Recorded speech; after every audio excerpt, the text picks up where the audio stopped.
Thanks for being with us. So can you tell me a little bit about how long you've been playing? I learned a little bit in China, but it wasn't that well for me. So I started all the way from the first level. Mhm. So I've been learning for the first things that they should learn for Okay. that they actually can read the notes already. Right. Okay. Okay. So Gotcha. And so how many years ago was that? I learned piano when I was really little, but I can't remember how old was I, but then like 5 years old. And Okay. then, but I didn't really like that much. I like piano that much. So when I was in China, I didn't really practice that much. So that made me didn't have piano really did really well. So I had to start over again. Sure. Yeah. Yeah. Well, that's okay. You'll catch up very quickly. Don't worry. It's not a problem at all. And then you can get rid of any funny habits that you might have picked up when you were younger. So I'd love to hear you play. Can you play for us? Kind of do a performance, and just we'll see where you are right now.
Thank you very much. So are you feeling a little nervous? A little bit nervous? Yeah. Yeah, okay, don't worry. You'll get another chance, another shot at that at the very end after we work a little bit together. Is that okay? Okay.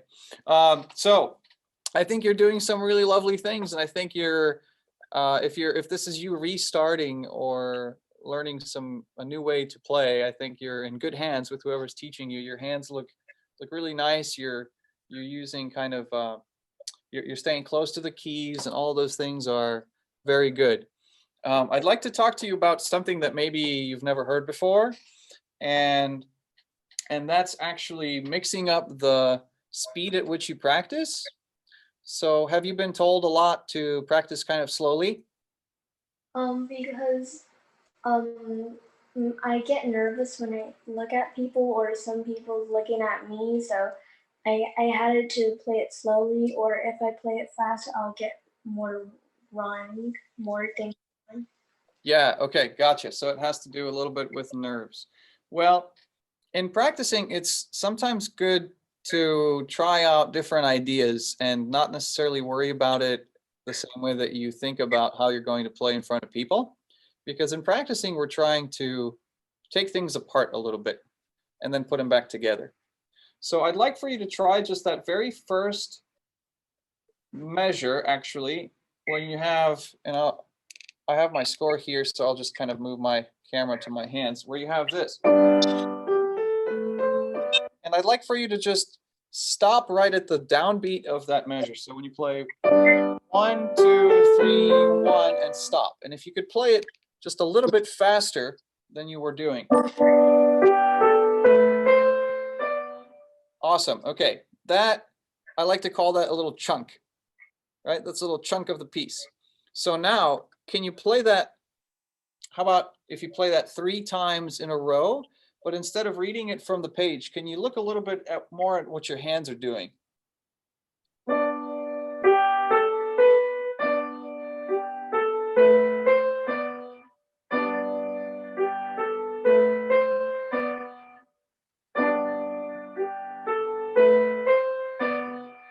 Okay, cool.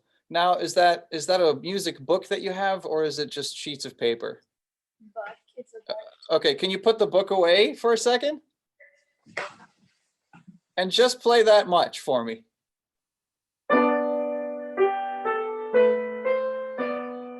Yeah, so how did that feel? Pretty easy, right? Pretty good? Okay, can you try it a little bit faster even now without the book?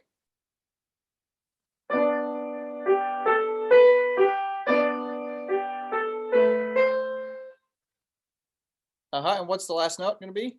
Try to challenge yourself. Yeah, that's right. Okay, so this is hopefully really interesting for you to feel, right? You kind of probably felt a little bit of like, oh, what comes next? Oh, I remember. Here it comes, right? And so that little chunk, now if you try it a few more times in your practice, just that little chunk, you're actually going to memorize it so that when you look at your music, it's only going to remind you of what it is that you need to do. It's not going to, you're not going to have to kind of read it every single time, if that makes any sense. Does that make sense? Yeah. So you'll get little chunks that you'll remember, oh, okay, this is what my hand does when I play this part. You'll be like, oh, okay, I just go up the scale this way. And so now I'd like to do the same thing. If you could grab your book again and take the second measure. Okay.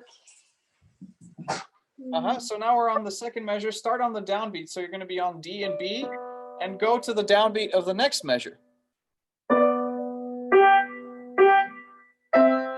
Okay, now do that a couple of times through. And you want to be looking down at the keyboard so you know what notes you're playing at the keyboard. Excellent. Now we're going to combine them, and we're going to start from the beginning and play to the third measure.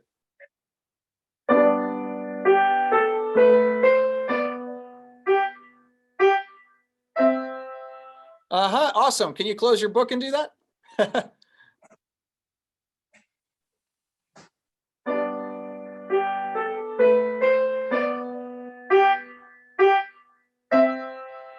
Hey, that's fantastic. That's great. Okay, so are you feeling confident about those 2 measures? That only took us, I don't know, 4 minutes probably. So if you were to do that with pretty much every little chunk, by the time you're done, you're going to feel so much better about playing it, and it's going to feel very, very comfortable, I think. So we could try a little bit of that probably in the second section. You were a little bit more nervous. So let's break that up a little bit more. Bring the score back, and let's look at the second section.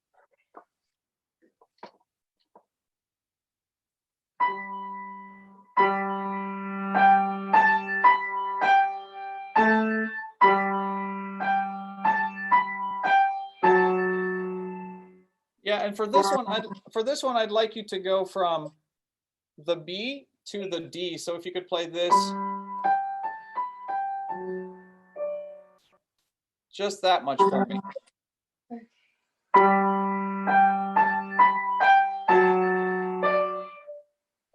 And you could do the repeated note, of course. I'm sorry, I know there is no repeated note. I'm sorry. That's funny. Why did I say that? Because it feels like it should go. So, feels like it should do the same thing. It's doing something different. We can notice that it's going. Instead of going this way, it goes. And now there's going to be another scale. So that's another way that we can notice what a piece is doing and remember it. Like, oh, that sounds a lot like the beginning, but actually it's going to do a different rhythm there. But anyway, try that again with just that much, and then put your book away.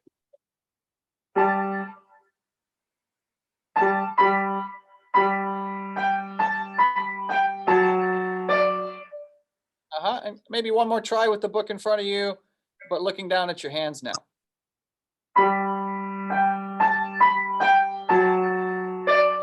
Excellent. Now put the book away. We don't need the book anymore.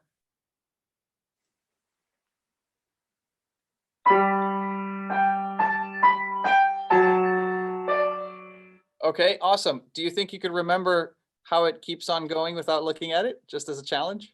I need to try. I'm going to try. Yeah, try it out.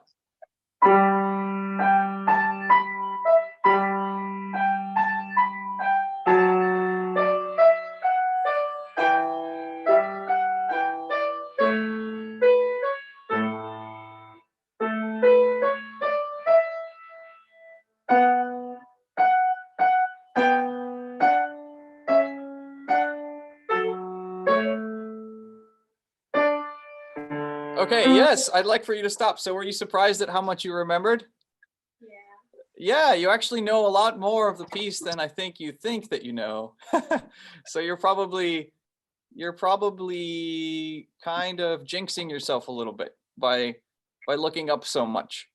So one tip that I would give you is practice this way where you're doing these little chunks and bits. So I would break that second section up into these little chunks. Then I might go from that downbeat to the next downbeat. And then I might go from that to the next downbeat. And then I would probably start to combine them into slightly longer sections of maybe 2 measures each.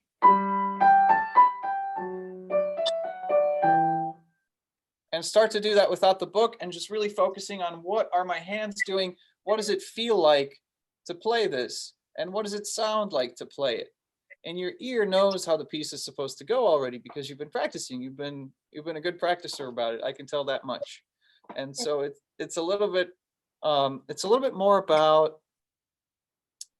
about trusting your ear and also feeling what your hands are doing. We have to at some point leave the reading behind a little bit and get into the physical sensation of the keyboard. And if you play little chunks, like, and I just want to show you some of the shapes that my hand will do. Say in the beginning where you have the scale, I start kind of with a low wrist where my thumb is, and then I take a shape and I go up. So I go down and up. And so part of that is also something that you can practice in small chunks. If you were used to just playing kind of with your fingers, kind of like that, you could start thinking about maybe using your wrist a little bit more. Has your teacher talked about using your wrist at all? Yeah, he told me that you can lift your wrist, but not that high. Yeah, it's not like an exaggerated, you don't go kind of like this, but you try to pick your hand up a little bit, like you were lifting, like you were kind of a feather and you're lifting up and flying away, like a balloon is grabbing your wrist and it's just letting it float up. So do you think you could play the scale from G to the D and just floating up for me? Awesome. And so now when you play that, you don't have to do the floating motion so much. You just keep it kind of small, but still enough for us to hear that it's becoming lighter. Awesome. And that's the kind of stuff that you can also practice while you're doing those little tiny chunks. You can think about, how do I make this little tiny scale sound a little bit more beautiful, right? Every little tiny scale, even a group of 3 or 4 notes, can sound really nice and nicely shaped. And have you talked a lot about shaping with your teacher too? Just incorporating that? Yes. Yeah, I think shaping is really, really important, and it's going to also help you play more confidently through. So can you bring your book back up again? I like how much of that section you knew. You seem to know all of this pretty well.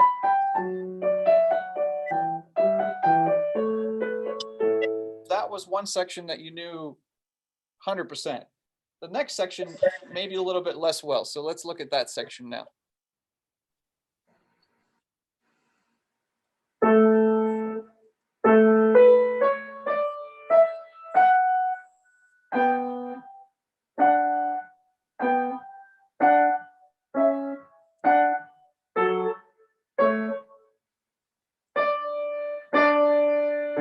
Okay, awesome. And so I'm gonna ask you for a little, I guess, a bit of a quiz or something, or a test, right? So we've been working on doing those little chunks. So could you show me and everybody else how you might work on that a little bit differently now that you have this chunking idea? Maybe breaking it up a little bit more as you work on it and making sure that you look down a little bit more as well. So show us a little bit how you might practice that.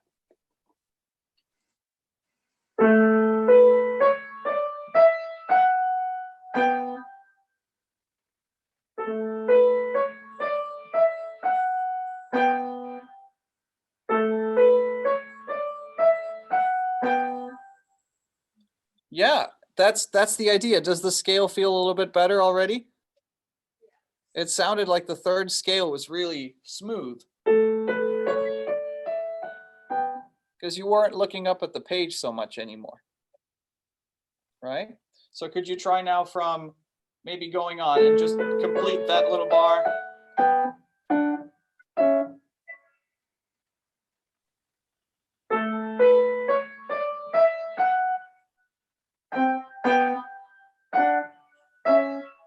Now go back, go back, go back. I would go back to this again.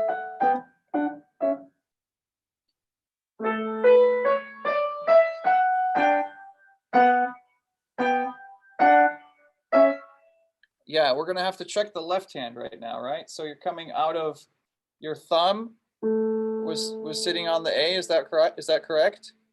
You had your in your left hand. You had your thumb on the A from before. Yeah. My thumb is yeah. Okay. So the next note, what finger do you play on the B? The third. The third finger. Okay, great. So let's practice just moving 1 to 3. Do that a couple of times. Now I want you. Good. Now I would like for you to do the octave before the A to A, and then cross over.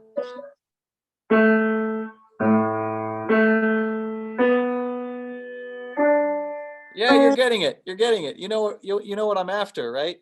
Is to get more comfortable with how that transitions from how it moves from one place to the other. Good. So let's go from, how about the fourth measure of that section from the C sharp and then going on.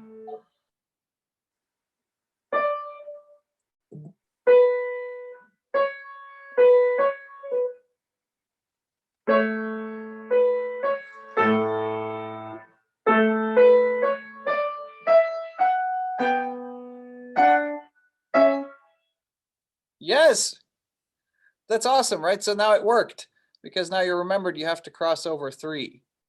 So I think probably in your practicing, you want to work a little bit more on the places where your hand is moving or changing and getting really good at becoming sort of almost automatic about how you move in that place. So if my left hand is playing, my fingering is maybe different than yours, but I would start 2, 3, 4, right?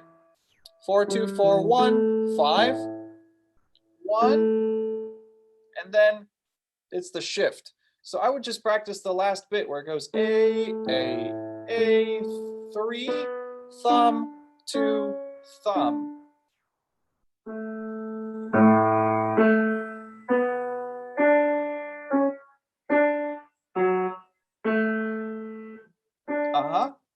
Yeah, and then adding a little bit of right hand in moments like just doing those 4 notes, for example.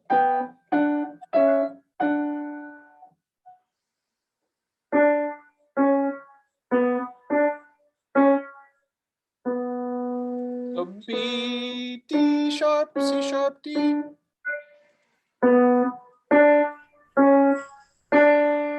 Now can you add the right hand on top?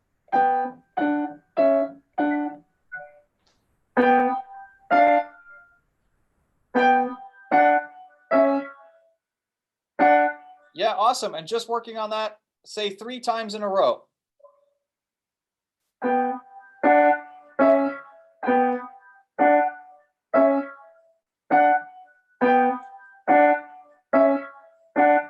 Yeah, can you look down at your hands now? Don't look at the music. Yeah, does that feel better? Yes. That feels better, right? So now we're going to go back and we're going to play from the A.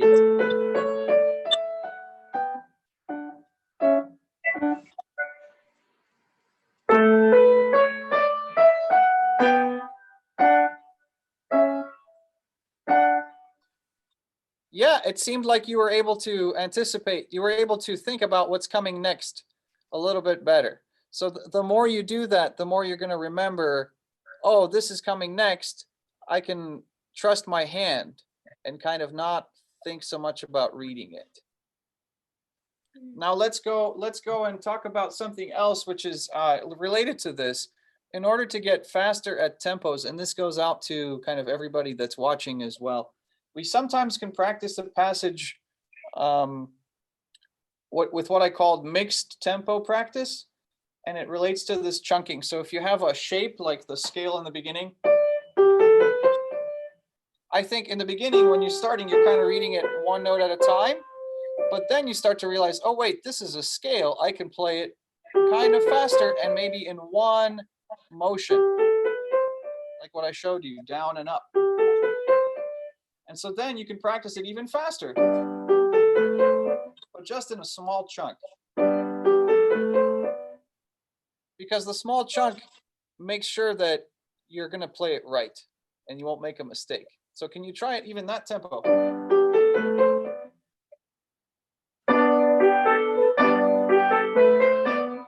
Yeah, and you can do it. Can you look down at your hands? Don't look at the score. You know the music. Yes, you're doing it. That sounded great. Okay, so that becomes a little bit more interesting, right? Because you're not playing so slowly and you can kind of start to hear, oh, I can really play this piece and I can play it quickly, but it's just a little chunk. And so the challenge is that you have to be really careful is don't start playing the whole piece that way. You have to limit yourself to just the small little chunk that you're working on to make that faster. So in that first measure, I would play slow, and then I might play a little faster.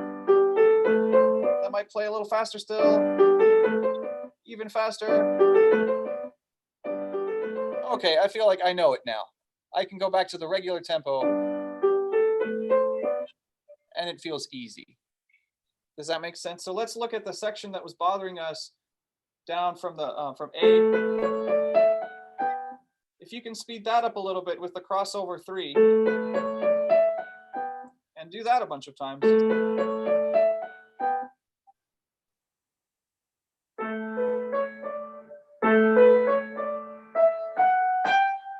Yeah, so remember, think in your right hand, you're playing a scale, and then focus on your left hand and look down.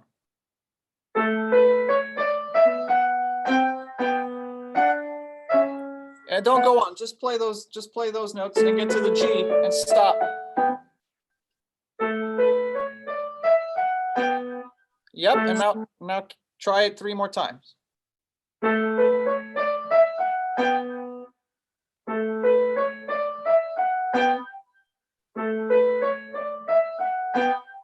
Yeah. Okay, now that should feel easy relatively. So now you can go back to a normal tempo.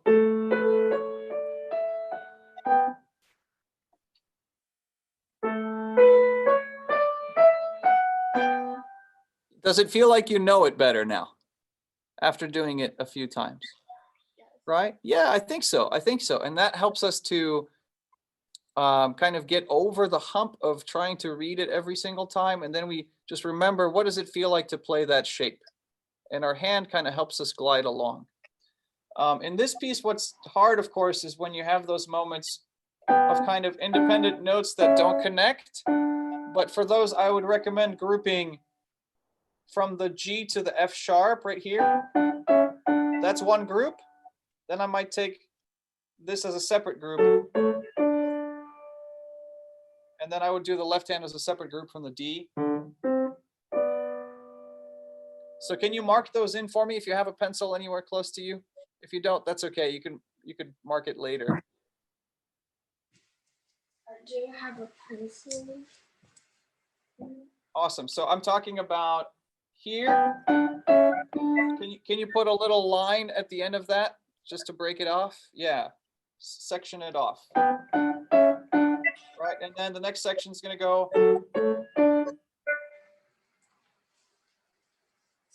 And then the last section will go from the D.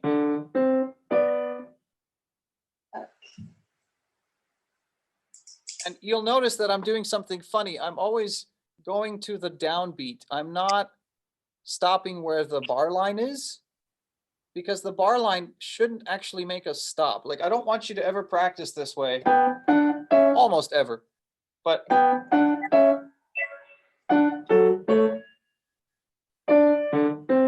I think that's an easy mistake that everybody tries to do, because the page just looks like it should stop in those places. But the music wants to go.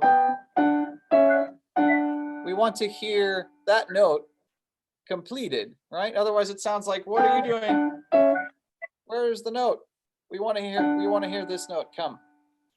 So always play to the note that your ear kind of remembers or wants to hear in front, and never try to stop where the bar line is. So I guess takeaways for the last, and I don't know if we're running out of time. I think Brian's probably watching, but it's 9 o'clock sharp right now. You're sharp. perfect. Okay. Wow. I'm sorry I didn't have a chance to let you play one more time, but I think you'll take these practice tips, and if you just use the chunking idea and do tiny little, maybe 1 bar chunks, and try to go over the bar line and then combine them, you'll start to feel really comfortable. Remember to start challenging yourself and taking the score and putting it away to the side. See if you can remember. And then the score will just become like a prompt, like something like, if you're in a school play and somebody's holding up a card and tells you, but you already know the lines. You already know what you're going to say, and that's just there for security or something, So the music in front of you shouldn't be something that you're reading every time you play, but it's something that you can make a part of yourself, and then it comes out from you instead of kind of it's being in this weird place. Like, you can feel like the music belongs to you and that it is in your mind. Do you have any questions for me? No. No? Thank you. Okay, thank you so much.